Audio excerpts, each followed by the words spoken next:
uso indiscriminado de remédios para emagrecer, vamos falar com o Dr. Marcelo Miranda, que é endocrinologista do Hospital Vera Cruz. Quais são, doutor, os riscos de remédios para emagrecer? Seja muito bem-vindo. Obrigado pelo convite. É um tema muito importante para a gente discutir hoje em dia, porque as pessoas são muito tentadas a buscar esses remédios tão acessíveis pela internet, mas que não têm controle nenhum para sua venda e fazem uma propaganda enganosa e criminosa, justamente porque a gente não sabe nada do que contém dentro dessas medicações. E esse é o grande problema, a gente não sabe nem o que esperar de efeitos colaterais. Ou seja, ele não vai ter nenhuma ação, ou ele vai ter um efeito positivo, em alguns casos, por emagrecimento, mas pode ter consequências para a saúde, porque a gente não sabe qual é o perfil daquele paciente, se ele vai tolerar aquela medicação ou não. Mas isso é baseado na busca das pessoas de uma solução mágica. Sem dúvida. A gente viu ali que tinham substâncias, né, que são de remédios tarja preta. Substâncias que eram colocadas ali e vendidas como algo que seria natural. Isso é muito grave. Pode causar qual problema num uso indiscriminado, sem saber que a pessoa está usando algo que é, na verdade, de tarja preta na indústria farmacêutica? Esses remédios têm um uso controlado justamente porque o médico é o responsável por avaliar se o paciente pode usar aquele remédio ou não, dependendo da sua condição de saúde. Por exemplo, alguns remédios são contraindicados em quem tem algum problema cardíaco. E se uma pessoa utilizar esse remédio, pode até ter um infarto do coração, um problema relacionado a um AVC, um acidente vascular cerebral. Então é muito grave. E tem aqueles remédios também que já foram proibidos ou que nunca foram aprovados e que muitas vezes entram nessas fórmulas porque não estão disponíveis de outra forma. Existem medicamentos saudáveis para serem usados aí no processo de emagrecimento? Mesmo alguns desses remédios que foram citados, com uma boa orientação, quando bem indicados, são muito úteis para o tratamento da obesidade. O que acontece é que a gente tem poucas opções de remédios aprovados e seguros para a perda de peso atualmente, por incrível que pareça. Então isso gera uma tentação muito grande das pessoas buscarem outras alternativas. Mas a gente tem, então, atualmente a sibutramina, que é um remédio seguro quando bem indicado, com orientação médica, e a gente tem remédios chamados de segunda geração, que estão muito na moda hoje em dia, mas que também requerem acompanhamento médico, que são conhecidos como os remédios injetáveis para a perda de peso.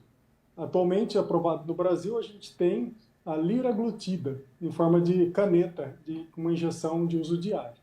Esses remédios são considerados seguros, mas mesmo assim, se não tiverem acompanhamento médico, podem ter efeitos colaterais e a pessoa não saber como lidar com aquilo e ter alguma consequência negativa.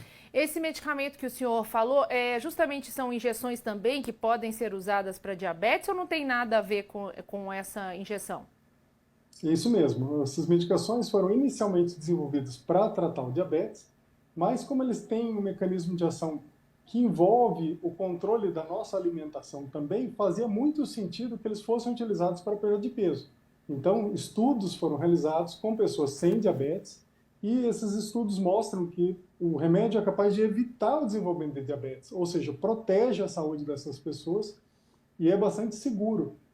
Eles podem ter alguns efeitos colaterais como náuseas e vômitos, e se a pessoa não tiver o acompanhamento médico, ela pode acabar sofrendo as consequências desses efeitos colaterais sem orientação. ter um recurso, sem ter um recurso para poder lidar com isso. Com orientação médica, a gente consegue lidar bem, mas sem orientação, em alguns casos, a pessoa pode sofrer um quadro de desidratação, por náusea, por vômito, e isso torna esses remédios, então, necessários de ter um acompanhamento médico. Sem dúvida. Agora, em relação ali à saúde, né? Porque, por exemplo, a pessoa pode estar engordando justamente por causa dos hormônios, né? De quanto em quanto tempo deve ser feito aí o check-up, né, dos exames de sangue para mensurar os hormônios, né? Porque o TSH, a gente sabe que o hipertiroidismo pode causar emagrecimento, o hipotiroidismo pode causar aí um sobrepeso. E aí é bom a gente esclarecer, né, que é muito importante a pessoa também fazer um check-up.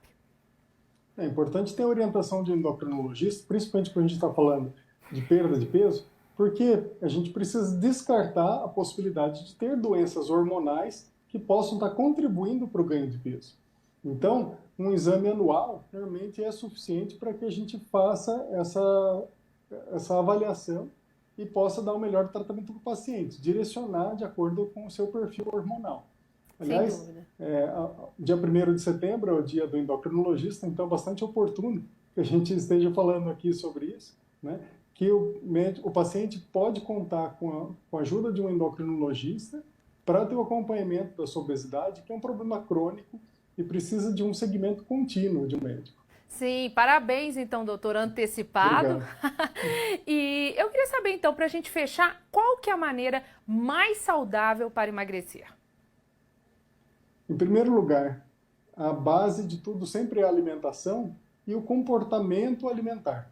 Então não basta a gente dizer que a pessoa vai se privar de alguns alimentos e vai ter a incorporação de alimentos, superalimentos mágicos que vão fazer a pessoa emagrecer. Não, a gente precisa ter um equilíbrio alimentar com bastante variedade, mas a gente precisa ter o acompanhamento em relação ao comportamento da pessoa, né? Isso tudo pode ser realizado com acompanhamento concomitante de uma nutricionista, um nutricionista. Aliás, hoje é o dia do nutricionista, então também mais uma menção, parabéns para os nutricionistas que nos ajudam nesse processo. Claro, a atividade física também é muito importante, porque ela vai evitar que a pessoa volte a ganhar peso e que ela tenha uma massa muscular melhor, reduza a gordura localizada, principalmente na região do abdômen, que é a mais prejudicial para o coração. Então, comportamento alimentar, boas escolhas de alimentos e atividade física são a base do nosso tratamento. Os remédios vão ajudar a pessoa a se manter dentro dessa linha de alimentação e de atividade física de uma forma mais tranquila, sem pressão, para que ela vá mais longe nesse processo. Então, o remédio não substitui essas medidas alimentares nem de atividade física, ao contrário, o remédio serve para estimular que a pessoa vá mais longe nesse processo e fortaleça esses bons hábitos para que ela possa, mais para frente, retirar a medicação. Tá certo, então, doutor, muito obrigada pelos seus esclarecimentos. Parabéns novamente. Muito obrigado pelo convite e que todos possam ter uma boa qualidade de vida.